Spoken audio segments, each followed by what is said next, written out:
Hi, is me friends. എല്ലാവർക്കും black W ചാനലിൻ്റെ പുതിയ വീഡിയോയിലേക്ക് സ്വാഗതം. എന്തുണ്ട് വിശേഷങ്ങൾ? എല്ലാവർക്കും സുഖമല്ലേ? എല്ലാവരും ഹാപ്പിയല്ലേ? ഹാപ്പി ആയിട്ടിരിക്കുക. Anything happy life first cope on always പോസിറ്റീവായി. ഇപ്പം നമ്മളൊന്ന് നോക്കുന്നത് റോയൽ റംബിൾ, മൈ തോട്ട്സ്.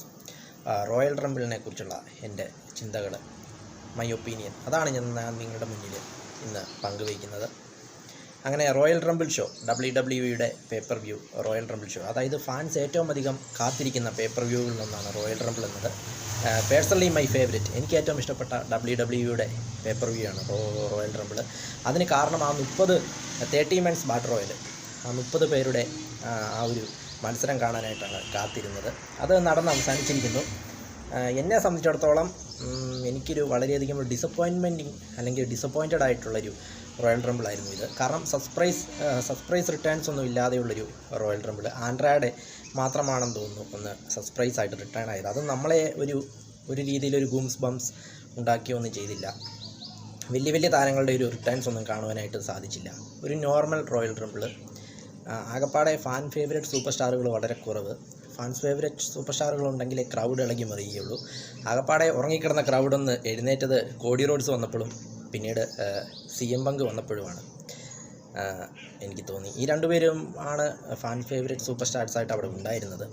പിന്നെ എടുത്തു പറയേണ്ട ഒരു പെർഫോമൻസ് എന്ന് പറയുന്നത് എനിക്ക് ഏറ്റവും ഇഷ്ടപ്പെട്ടത് ബ്രോൺ ബ്രേക്കറുടെ ആ പെർഫോമൻസ് ആയിരുന്നു. അദ്ദേഹം WWE ഒരു വാഗ്ദാനം, ഭാവിയിലെ ഒരു വാഗ്ദാന താരമാകുമെന്ന് തോന്നുന്നു WWE ശരിക്കും ഉപയോഗിച്ചാൽ.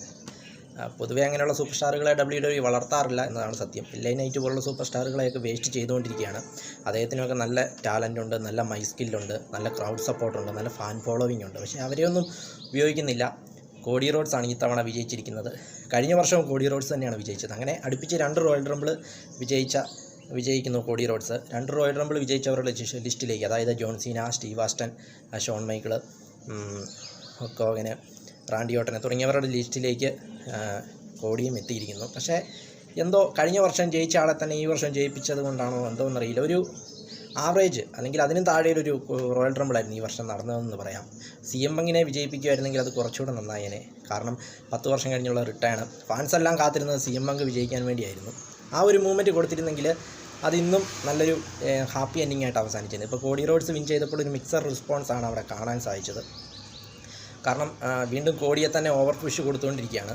ഒരാളുടെ കരിയർ അല്ലെങ്കിൽ ഒരാളെ ഓവർ പുഷ് ചെയ്യാൻ വേണ്ടി മറ്റു പലരുടെ കരിയറും WWE അങ്ങനെ വെച്ച് നശിപ്പിക്കുകയാണ്. റോമനെ പുഷ് ചെയ്യാൻ വേണ്ടി ഒത്തിരി പേരെ തടഞ്ഞിട്ടു, ഇൻക്ലൂഡിങ് അതിൽ വിനയായതാണ് ഫീൽഡ്, പ്രൈവൈറ്റിൻ്റെ അതൊക്കെ പഴയ സ്റ്റോറികൾ. അപ്പോൾ സ്റ്റോറി ലൈൻ പ്രകാരം ഇനി കോഡി റോഡ്സ് വിജയിച്ചതുകൊണ്ട് കോഡി റോഡ്സ് റോമനെതിരെ റെസ്ൽമേനിയയിൽ മത്സരിക്കാനാണ് ചാൻസ്. CM പങ്ക് എലിമിനേഷൻ ചേംബറിലോ മറ്റോ വിജയിച്ചുകൊണ്ട് സെത്ത് റോളൻസിനെതിരെ മത്സരിക്കുവാനും ചാൻസ് ഉണ്ട്. അപ്പോൾ വലിയ സർപ്രൈസ് റിട്ടേൺസ് ഒന്നും ഇല്ലാത്തതുകൊണ്ടും പിന്നെ അവസാനം കോഡി റോഡ്സ് വിജയിച്ചതുകൊണ്ടുമായിരിക്കാം ഒരു ഡിസപ്പോയിൻറ്റിങ് റംബിളായിട്ട് ഇത് എനിക്ക് ഫീൽ ചെയ്തു. അവസാനത്തെ ആ ഒരു മൂവ്മെൻറ്റ്, അതായത് കോഡിയും CM പങ്കും തമ്മിലുള്ള ആ മൂവ്മെൻറ്റൊക്കെ വളരെ നന്നായിരുന്നു. പക്ഷേ എൻഡിങ് എന്തോ അത്ര ഫേവറേറ്റ് ആയിട്ട് തോന്നിയില്ല. അതൊക്കെയാണ് റോയൽ റംബിളിനെ കുറിച്ചുള്ള എൻ്റെ തോട്ട്സ് എന്ന് പറയുന്നത്. കോഡി റോമനെതിരെ പോകാനാണ് ചാൻസ് എന്ന് പറയുന്നത്. WWE ഒത്തിരി കാലമായി പറയുന്നൊരു കാര്യമുണ്ട്, റോമൻ വേഴ്സസ് റോക്ക് മാച്ച് നടത്തുമെന്ന്. ഈ പ്രാവശ്യവും ഫാൻസിനെ കളിപ്പിച്ചു അല്ലെ പറ്റിച്ചു എന്ന് വേണം പറയാൻ. റെസ്ൽമേനിയയിൽ അങ്ങനെ ഒരു മാച്ച് നടക്കുവാനായിട്ട് ചാൻസ് കാണുന്നില്ല.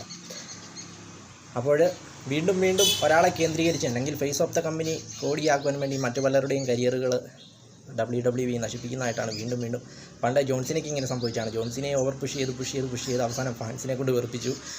റോമനെ ഓവർ പുഷ് ചെയ്ത് ഫാൻസിനെ കൊണ്ട് വെറുപ്പിച്ചിട്ട് അവസാനം ഹീൽ ക്യാരക്ടർ ചെയ്തുകൊണ്ടാണ് അദ്ദേഹം രക്ഷപ്പെട്ടത്. ഇപ്പോൾ ഇതാ കോഡിയെ പുഷ് ചെയ്ത് അദ്ദേഹത്തിനെ ഫാൻസ് പവർ കുറയ്ക്കുമെന്ന് തോന്നുന്നു. റോമൻ്റെ റെക്കോർഡ് റെയിൻ അല്ലെങ്കിൽ 1000 ദിവസങ്ങൾക്ക് മേലെയുള്ള ആ ചാമ്പ്യൻഷിപ്പ്, ഹിസ്റ്റോറിക്കൽ ചാമ്പ്യൻഷിപ്പ് റെസ്ൽമേനിയയിൽ അവസാനിക്കും എന്നാണ് തോന്നുന്നത്. കോഡിയായിരിക്കാം അത് വിൻ ചെയ്യുന്നതെന്ന് തോന്നുന്നു. ഇതൊക്കെയാണ് റോയൽ റംബിൾസിനെ കുറിച്ചുള്ള എൻ്റെ ഒരു ഒപ്പീനിയൻസ് എന്ന് പറയുന്നത്. വീഡിയോ ഇഷ്ടപ്പെട്ടാൽ ലൈക്ക് ചെയ്യുക, ഷെയർ ചെയ്യുക, കമൻറ്റ് ചെയ്യുക, സബ്സ്ക്രൈബ് ചെയ്യുക. വീണ്ടും പുതിയ വീഡിയോയിൽ കാണാം. അതുവരെയും ടേക്ക് കെയർ, ബൈ.